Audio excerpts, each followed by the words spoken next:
This is the Lone Crater YouTube. We hope this video helps.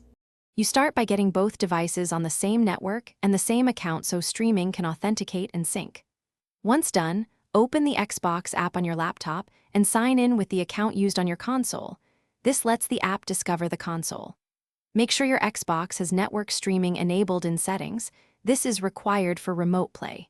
If available, plug the laptop into the router with Ethernet for a smoother experience. Wireless works, but can add lag.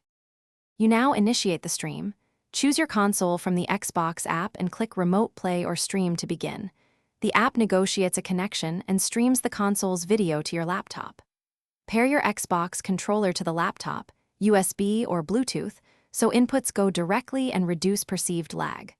Once connected, open the app stream quality options and select the resolution and frame rate that matches your network. Lower settings prevent stutter on congested Wi-Fi. You wrap up by confirming inputs and smoothing performance. Close heavy apps and downloads, and position the laptop closer to the router or plug into Ethernet.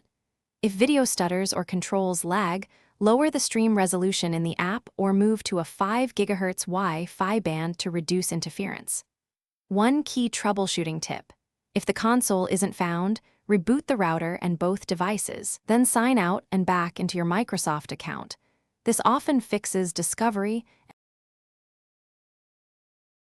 Thanks for watching. Consider subscribing if we helped you.